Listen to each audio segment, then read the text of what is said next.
حضرت صلی اللہ تعالی علیہ وسلم نے پوچھا وہ کس کی جگہ ہے؟ عرض کی کہ منافقوں کی۔ چھٹے درجے میں مشرک رہیں گے، پانچویں درجے میں بت پرست رہیں گے، چوتھے درجے میں شراب پینے والے، تیسرے درجے میں ترسا، دوسرے درجے میں یہودی اور پہلے درجے میں تمہاری امت کے گناہگار رہیں گے۔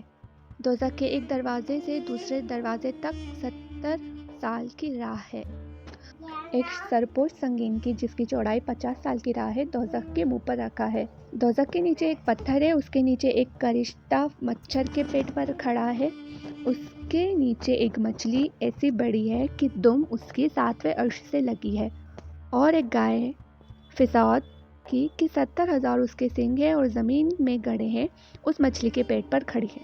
اگر وہ ہلے ڈلے تو تمام دنیا تہز نہز ہو جائے۔ روایت ہے عبداللہ بن عباس سے کہ ہر آسمان پر ان گنت فرشتے ہیں، وہ سب اللہ تعالیٰ کے حکم سے تسبیح، تصدیق، تحلیل، تمہید، تمجید، تکبیر میں لگے ہوئے ہیں۔